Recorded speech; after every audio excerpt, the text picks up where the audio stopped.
அஸ்ஸலாமு அலைக்கும். லெமனை வச்சு நம்ம என்னென்ன க்ளீன் பண்ணலாம்? லெமன் நிறையா இருந்தால் நம்ம என்ன கெடாமல் இருக்கிறதுக்காக நம்ம என்ன செய்யலாம்? வாங்க வீடியோஸ்குள்ளே போய் பார்க்கலாம்.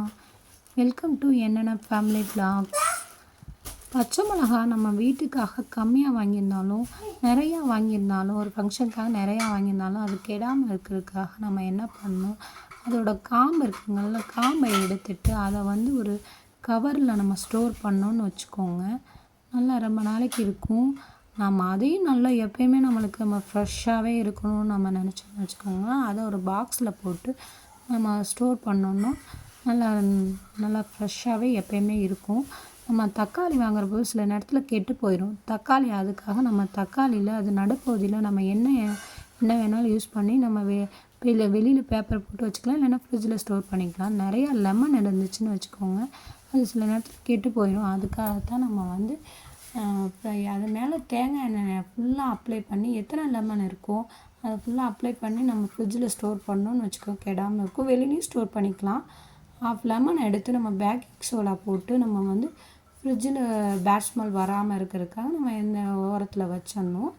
இப்போ வந்து நம்ம பேக்கிங் சோடா நான் போட்டு ஒரு ஹாஃப் லெமனில் வந்து நம்ம பாத்ரூமில் ஷவர்லேயும் பைப்லேயும் வந்து உப்பு கரை படிஞ்சிருக்கும். அது மேலே நம்ம தேய்ச்சோன்னு வச்சுக்கோங்க, அதோட உப்பு கரையெல்லாம் ரிமூவ் ஆயிரும்.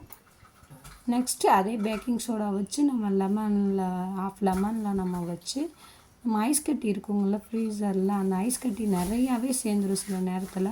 அப்போ வந்து ஹாஃப் லெமனில் போட்டு நம்ம வந்து ஃப்ரீசரில் தேய்ச்சோன்னா அதனாலே நம்மளுக்கு கரண்ட்டு பில் எக்ஸ்ட்ரா ஆகும், ஐஸ் கட்டியாக நிறையா சேர்றதுனால. அதனால நம்ம இதை வந்து லெமன்லாம் பேக்கிங் சோடா போட்டு நம்ம தேய்ச்சோன்னு வச்சுக்கோங்க, அது அழகாக நம்ம ஐஸ் கட்டியே சேராது எப்பயுமே. வாஷ் பேசனில் நிறைய தண்ணி போகாமே நிற்கும், அப்புறம் பேட் ஸ்மெல் வேறு வரும். அப்போ அதுக்காகத்தான் ஒரு ஹாஃப் லெமனும் பேக்கிங் சோடாவையும் போட்டு நம்ம வந்து போட்டோன்னு வச்சுக்கோங்க. சுடுதண்ணியும் ஊற்றணும்னு வச்சுக்கோங்க, எப்போயுமே பேட் ஸ்மெல் வராது, தண்ணியும் அழகாக க்ளீன் ஆயிரும். பாருங்கள், க்ளீன் ஆகிருக்கு பாருங்கள். வாஷ் பேசன் எவ்வளோ நீட்டாக இருக்குது. சப்ஸ்கிரைப் பண்ணுங்கள், லைக் பண்ணுங்கள், ஷேர் பண்ணுங்கள்.